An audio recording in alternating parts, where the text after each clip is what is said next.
There are a few exercises or lifts that target as many movements and muscle groups as a Turkish Get Up. That's why I believe that every OCR athlete should be doing this exercise. In one movement, you can be training to help your technical skills in climbing hills with load, your ability to swing through monkey bars, crawling, rolling patterns, anything, you name it, the Turkish Get Up is there to help you with it. In this video, I'm going to break down step by step how to do a Turkish Get Up, as well as variations of the movement and when to do them. The first exercise on our list is going to be the Proprioceptive Turkish Get Up. Now, this is a great one to start with, especially if you've never done the Turkish Get Up before. It's going to allow you to learn the movement and learn to be aligned throughout the exercise with a lot less risk than having a weight overhead to start off with. Now, what you're going to need is a shoe or a sandal. When we're doing this exercise, you're not going to actually hold the shoe in your hand. We're going to place it on your knuckles. Reason being is when you're going through that range of motion through that exercise, if that weight falls off your knuckles, you know you're doing something wrong. It's going to give you instant feedback. It's going to allow you to work through the kinks of that exercise. So that's why I really suggest people to start there, because there's a lot less risk with that than holding the weight overhead. A couple things to keep in mind when you're doing a Turkish Get Up. The arm that is holding the weight should always be locked out and perpendicular to the ground the entire time. You want to make sure that wrist is also straight and you're gripping that weight as much as you possibly can to create as much tension on that as you possibly can to keep stable. Next thing is to practice good habits, especially when you're learning the exercise, even with a light weight, because eventually you're going to go heavier and heavier and heavier. You want that technique and those good habits ingrained so you don't hurt yourself doing the exercise. All right, we're going to start off in the fetal position, holding the weight with both arms. As you turn, you're going to drive that weight up using both hands. You're going to lay your left arm down in a 45-degree angle in relation to your body. On the side that's holding that weight, that leg is going to be bent, making sure the whole foot is down. The opposite side, the leg is just going to be straightened out. From here, we need to roll onto our left side. You're going to do this by pushing off the heel of the right leg to get up onto the left elbow. Now, if you notice that your left leg, the straight leg, lifts up off the ground, just think about driving that out as far as you can, and that's going to typically keep it down. From here, we need to get up onto our hand. You're going to push off your palm and drive up and lock at that arm. Once we've done that, we need to get our hips up as high as we possibly can. Using both feet, drive your hips up as high as you can. Squeeze your glutes to make sure you're as high as possible. Once you've done that, you're going to sweep your straight leg directly underneath you, making sure your toes are dug in. In this position, you're going to kind of hip hinge. So you're pushing your hips back a little bit. And then from there, you're going to drive your hips forward and simultaneously lift your torso up to get you in an upright position. At this point, you can stop looking at that weight. Just make sure that arm is locked out. Now, you have two options. You can turn your back foot or your front foot, but just make sure you're getting aligned for a lunge position. Once you're in line, push off the heel of the front foot, the toes of the back leg. Get into a standing position, keeping a tight stomach, squeezing your glutes, locking out your legs to stay nice and stable. And from here, we're going to finish the movement by just reversing everything.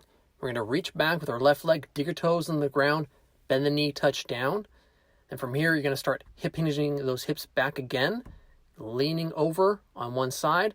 Now you're going to start looking at that weight through the entire range when you're doing this. Place the hand, sweep the leg through. Once the leg has touched down, you're going to drop your hips, and then you're just going point by point doing this, dropping the elbow, nice controlled, going down vertebrae by vertebrae as you're setting that weight down. The last thing you're going to do is you're just going to grab the weight with both arms and return back into that fetal position, holding the weight. So right here, I'm going to show you a couple common mistakes. So we're going to get in a position, we're going to get up into the elbow. You notice I'm in a good spot right here, but then to cave in. So you want to make sure that you're just staying tight in both lats to keep your shoulders away from your ears in this position, and then when you're on your palm as well. So I'm in a good spot right here, and then I cave in. That's where we don't want to be. Okay, so just shoulders away from your ears, staying tight in those lats so your shoulders don't cave in. Once you've mastered the proprioceptive Turkish Get Up, go ahead and start adding a weight for your standard Turkish Get Up. I'd say start with a lighter kettlebell to begin with and do more of a higher volume of sets for this. So you would do one repetition on one side and then sweep the weight around to the other side and then repeat the other side as well. And just string along a couple of repetitions like that, take a break, and then repeat. Now, same rules apply as a proprioceptive Get Up. Take your time. Don't rush the movement. Don't muscle through it. If you're muscling your body to try to get through the movement, if you're jerking a lot, go with a lighter weight. For heavier sets, consider it like any lift you would do with a heavier load. Do 1 to 5 reps and then take a break. Once you've mastered the Turkish Get Up with various degrees of weight, you can start incorporating ladders into your workouts, where you would start with 1 heavy get up per side, and then you would move the weight down to something lighter, and then repeat the process again, 1 to 2 repetitions of a medium weight, and then you would repeat the process again with an even lighter kettlebell, training more of muscular endurance in that manner. The next variation of the Turkish Get Up is going to be the repeat method. The repeat method is great for working on sticking points and muscular endurance. Because of this, you want to use a more light, medium weight kettlebell for this exercise. Just as the name suggests, you're going to be repeating each segment of the Turkish Get Up multiple times before moving into the next segment and repeating the process. There's no right or wrong way of doing this, but just make sure you're taking your time. You can go ahead and repeat several segments over and over again, going forward and backwards, play around with it, and see where your sticking points are at, and work on those multiple times. The next exercise on our list is going to be the slow-mo Turkish Get Up. This one is also really good for working on sticking points and strengthening tendons, because we're going to be putting our body under more time under tension. Because of this, you want to use a more light, medium weight kettlebell for this exercise. The way you're going to do this get up is by taking your time and going as slow and as controlled as you possibly can through each segment. A couple ways you can make this even more challenging and having more time under tension is by pausing at the end of a segment, or if you're really good at it, pausing in between segments as well. Now, when you get to the top, you have a couple of options. You can go back down, taking it super slow through each segment once again, or if you feel like you might not be able to make it, then you just take it down at a normal pace as well.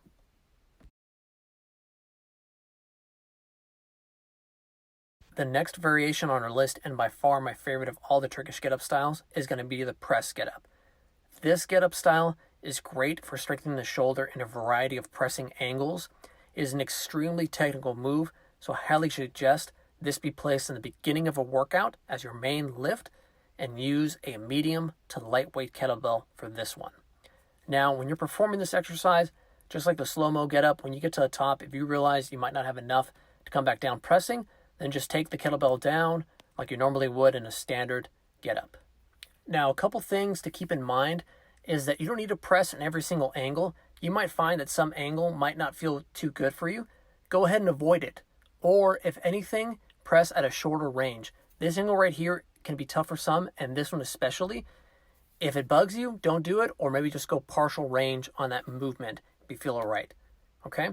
Now, once again, if you want to make this really tough, you can bring the kettlebell down, pressing it as well through every segment once again in reverse to make it really challenging.